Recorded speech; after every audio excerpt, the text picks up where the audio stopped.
Our mission is to make selling simpler than buying, right?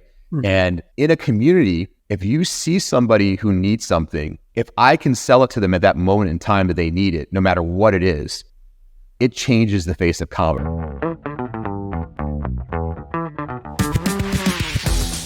Aaron, welcome to the show. How are you? Good, Alessandro. How are you? Good to see you.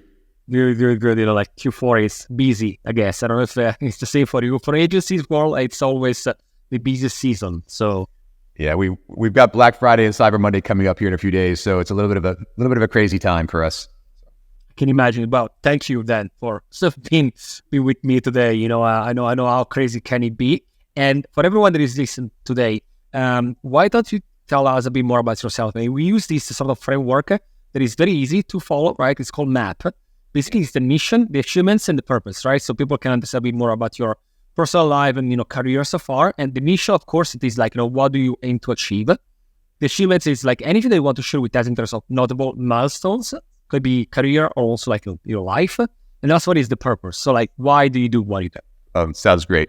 So I guess the mission for me personally and, for our company, Amaze Software, is to allow anyone to sell anything, anywhere with simple tools that connect. Sounds like a lot, but really at the end of the day, I'm really, really passionate about making selling easier than buying. And if you think about the world that we live in today with social commerce and all the different ways people can buy something, it's probably gotten more difficult to figure out how to sell something at scale than it has been to figure out how to buy something, effectively. So we're very, very motivated to try to figure out how to make selling easier than buying. And in my life, I've been CEO of 4 companies, and every one of those companies had a focus on helping small businesses, entrepreneurs figure out how to grow a brand, develop an audience, and so I for quite a long time I've watched the challenges in different sort of time frames of people trying to establish themselves as a viable brand. The late 90s, the early 2000s, the social media decade, watching people try to come together and how to develop sustainable brands. And so I feel like leading this company today where I am, my background has really been built for thinking about this at scale. But what motivates me are the people who have 10,000 followers who are making a sustainable income and watching them develop a brand. I think that if we can allow someone from the point of inspiration and passion to get to monetization, so they go from a hobby to a lifestyle, if we can allow them to do that simply, it creates tremendous amounts of value for the world, for small businesses, for entrepreneurs, and it creates a lot of value for our company, right? If I can make their lives easier to get it to monetization so that they can do more of what they're passionate about, that's sort of our purpose in this company. Yeah, thank you for that. Can you share a bit more about the metrics, like, how many stores are being created in the past year? And also like any findings, right? Because sometimes when you look at the data and insights, you can interesting. I didn't think about these, or we're going in that direction because we're noticing these type of trend. So Amaze Software has 3 business units. So we have our social commerce business, which is Spring by Amaze. Then we have Amaze Studio, which is a B2B platform, which allows for small businesses to connect better with larger e-commerce platforms.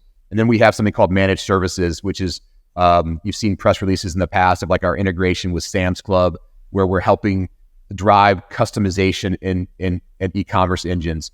The majority of our effort this year has been around really accelerating the Spring by Amaze platform. In the last 30 days, we just hit 12 million creators on our platform. So 12 million creators have come from various walks of life, different platforms. They've integrated and they've created stores. And we're now at a point where about just shy of 7,000 creators a day sign up. On the Amaze Studio side, we have around 700,000 B2B users, service providers, but most of those people are helping creators and businesses actually get their products onto large e-commerce platforms like Walmart.com and stuff like that. We have creators coming in from 100 countries around the world on a daily basis. Over the last year or two, the requirements on the social platforms to actually have a monetization effort. Like for example, on YouTube, once you get to 500 subscribers, it pops up, would you like to monetize? That number used to be a couple thousand, members, and now it's dropped down to 500. What's really interesting in the data is that even though the social platforms have decreased the amount of followers, members, subscribers you have to actually have access to their monetization tools, the people coming through the platform are what we would call mid-tier, sort of mid-level creators. So the volume of people coming through looking for ways to monetize are the creators that have 100,000 to 1 million followers, and they're coming through at scale. And that's the part that's very interesting in the data, because you would think by the time a creator got to 100,000 followers or 500,000 followers, that they would already be well on the path to thinking about alternative ways to monetize their business. But a lot of them haven't. A lot of them have been working so hard with the content that they're creating to create an audience, a community, that they really haven't done much else. And so to watch how that part of the creator economy, that segment is behaving, and the data we're collecting around that is very interesting to me. Something also interesting I wanted to ask you, in addition to trends and everything that is going well and everything, what are some of the current pain points like for creators or challenges? Have you noticed anything there that is like particularly important to them? We are a software company that is trying to bring simple services, do-it-yourself services to creators, right? Mm-hmm. We're living in a world today where agencies control monetization for creators. I think I read a report recently from Beacons AI that 12,500 agencies exist today in the creator economy just in North America. That means that the average agency is serving around 100 creators. So there's a lot of manual process and working with creators to bring them additional ways to monetize, brand deals, and e-commerce solutions. So when we think about this, we want to empower creators to do this themselves at scale, and keep more of the margin. We want them to keep a lot more money in their pockets than giving it to someone else. So some of the problems that they have is that just because you're a successful creator and you create content that somebody wants to look at on a social media platform or a gaming platform, doesn't mean that creative genius of creating content translates into creating products or creating a brand. So lots of sort of challenges and problems to solve around that brand identity piece for a creator.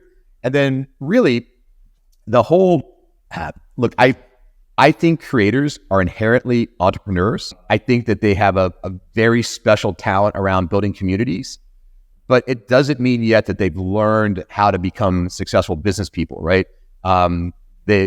A business needs some very basic skill sets. Absolutely challenging for them. But also, I'd like to know your opinion on it. It's also the journey of social commerce, like as a thing, right? Not just because of the creators, but also the tech side, the behavior, like the user behaviors, how smooth or not smooth is the user experience and so on. So in addition to the creator, we can also talk about that. But overall, how do you see the social commerce going these days? I know that now with TikTok Shop, right, it's slowly getting better and everything, but do you think that we're like there yet? Are we kind of far away from the social commerce that we might have in mind? There's lots of dialogue happening around why maybe the US or the European economies are lagging behind in social commerce, maybe what's happening in China or Southeast Asia. But I think if you look at it over the last couple of years, the amount of growth in social commerce in our markets has been so staggering that I don't really view it as behind. I just view it as different. And the difference in my mind is the community. So if you look at how communities interact in different parts of the world, it's very different, right? In the US, how communities are built, it's extremely fragmented, right? And if you think about it, like in the US, you could start naming off the platforms: Snap, TikTok, Instagram, Facebook, YouTube, Pinterest, Twitch, Discord. There's so many competing communities and platforms that the communities probably are a bit fragmented in a way where It just hasn't caught up yet. Whereas maybe if you go into the China market, you have one or two dominant social platforms, right? I mean, completely dominant platforms. I think you see in the US the need for creators when they start to think about social commerce to have a strategy that addresses their community wherever the community lives. And it's a very different thinking than maybe what you might deal with in China, right? So I feel like social commerce is rapidly accelerating. I think all the conversation around TikTok shops is very interesting. It's interesting to me that TikTok shop is it seems to publicly be thinking about how do we disrupt Amazon and how do we disrupt these big online commerce giants, right? And the reality for me is TikTok is built around communities and trends. I mean, if you go inside of TikTok, there's all these little micro trends and micro communities. And so I think what you'll see happen over the next couple of years in social commerce is this massive development around how communities are brought together with specific platforms. And what I mean by that is like how someone like Amaze might be the bridge that connects all these communities together in a much simpler way. I think a part of the topic that we maybe don't talk about as much is the live stream shopping. And maybe we confuse the topic a bit, social commerce versus live stream shopping. And that's a whole different subject, right? And I think a bit of the live stream shopping piece is because some of the tech just hasn't been developed enough yet to be natively integrated in the platforms that's streaming content to make it really simple for that to happen, right? And that's more of a tech challenge than an overall social commerce challenge, right? So that's sort of what I feel about it, and I think we're well on our way with social commerce being a dominant force in revenue generation in the US. So, hello, is your brand ready to amplify its reach? Well, the Influencer Marketing Factory is here to do just that. We are a global influencer marketing agency helping brands ignite their growth, from influencer identification to campaign strategy, handling legalities and agreements to managing shipping and logistics. We have it all covered. We work with hundreds of brands across different verticals, from Fortune 500 companies to DTC brands. And we don't just stop there. With detailed ROI analysis, we help brands like yours measure success, transforming impressions into actionable conversions. You can find us at the influencermarketingfactory.com or just search the Influencer Marketing Factory on Google. We just now, even updated our social commerce report. And while doing that, we found out so many apps between social commerce, so async, right? So you just post something people can buy, and live streaming social apps, that there are so many in the US, but all of them is really niche specific. Yeah. And as you correctly said before, there's no one yet that is a winner, right? While in China, you have a couple of them, they're big ones, and everything is kind of centralized, right? You're on WeChat, so I think that there is absolutely a big challenge there, and opportunities, right, for maybe the future of social media overall. If you look at WeChat or you look at ShareChat in India, there's some tools there that allow the communities to connect better, right? The creator and the fan actually have more connectivity points than you do today. If you go on some of these other platforms, you'll see a creator and a fan. There's a connection point, but the creator probably couldn't tell you who their fan is. Is Alessandro a fan of mine? Is he following me on Instagram? I may not know, but I think if you look at some of the other global platforms, they're way ahead in the whole community piece, right? And I think that's something that's very interesting because, if you're going to be sustainable as a creator, as an entrepreneur, you have to understand what your community wants and thinks about a lot. And that means you have to have access to it, right? And fundamentally challenging the business principles of big social media platforms because they don't want you to leave the platform. If we look at the evolution of e-commerce, right?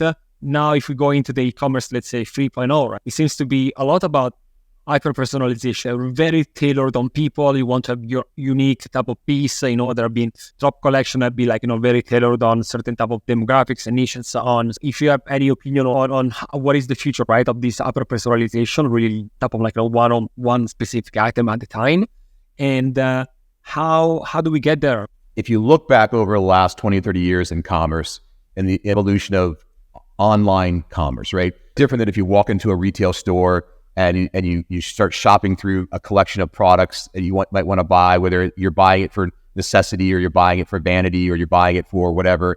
You've seen the first phase of it. You saw the world try to emulate online an in-store shopping experience. Then we migrated to, okay, let's be trend based. Let's think about the latest trends and what's trending. And hey, I want to buy something based on what's trending, and I want to have the same shirt that this person has or the same furniture that this person has. It became very trend based. Now, what you're seeing is that it is being more and more personalization, customization of shopping is relevant, but it's because of the journey we've gone on, right? I have a son. My son is 7 years old. He loves Pokemon. He watches Pokemon on YouTube. He watches Pokemon on different apps. He reads books about Pokemon. He gets Pokemon cards, right? When does he get inspiration to buy something? When does he want something? Traditionally, he might have wanted to buy it when he saw it embedded in some other content. But what's interesting today about my 7-year-old is that he really, really wants to buy it when it relates to what he's working on. And so for me, that personalization effort that you see happening is to try to really understand the consumer, the fan, the customer, the buyer, and really be there when they want to buy something. Artificial intelligence uses large language models that trace through these large databases of data, right? So I know every behavior that you take on your social media. So every single thing you do on social media can be tracked through a data engine, right? That data engine then is feeding into a large language model. So what I think is interesting though is how is AI going to help the creator and the fan connect in a way that they haven't connected in the past? Right now, the platform collects all the data, and under the hood, the platform uses that data to monetize. What happens in the future when the creator can use AI to understand what their fan or the community wants, and the creator then can start to think about how they monetize that community? And do you think is there anything else that is kind of missing in the creator economy? So if you look at helicopter view, right? So I told you that one of our missions is our mission is to make selling simpler than buying, right? Mm-hmm. And in a community, if you see somebody who needs something, if I can sell it to them at that moment in time that they need it, no matter what it is, it changes the face of commerce. So it means that no matter what you need to buy, the person next to you in your community can sell it to you, right? It's a big thought. And underneath the hood then, that means that the technology has to connect into e-commerce platforms, distribution platforms, fulfillment platforms, manufacturing platforms. I think what we're trending towards is this community selling capability that empowers anyone to sell anything, right? And what it does in my mind is it empowers small brands to have more access. And so that's the piece that I'm thinking about a lot. Last question for me on this. I know this is very difficult to answer on this, but is this something that's going to happen like overnight? Is something that in 1 year you think, or is something like it's going to take 10 years to completely disrupt it and change the mindset of people? I think it's has the potential to be something very viral once the tech is easy enough to make it go viral. And so what I mean by that is that let's say we wake up next year, sometime in the spring, and you start to see brands via technology finding creators and selling at a much lower cost of acquisition than you do through the current media channels, right? Those brands are going to go completely viral about that impact. They're going to scream the success that they're having. I think we're right now, everyone in the tech space around this area, we're all running rapidly towards sort of trying to build the tech that lets us scale. We'll be rolling out in Q1 some beta software around the first phase of a brand app and how a brand connects to a creator. But as it starts to roll out, I think you're going to see this really sort of slow grind and then a massive, massive shift. And it won't impact, the big brands have enough budget today to keep trying all these different channels. But I think that small or medium-sized brand, once they discover this, and it starts to work at scale, it's going to change. It's going to change very, very rapidly. Amazing. No, I'm very curious to see that, once it go out on Q1. So we'll absolutely be, interested to see the journey, right, of these. It's definitely something big, right? Aaron, thank you so much for joining me today, for sharing all your knowledge with us. And how can people connect with you if you're open to that? Very open. They can connect through us through Amaze.co. That's our corporate website. They can come to me via in any of the social channels, or my email address, which I'll give you. You can share to anyone who's interested. So fantastic. Again, thank you so much. This was the Influence Factor by the Influencer Marketing Factory, and I'll see you next week.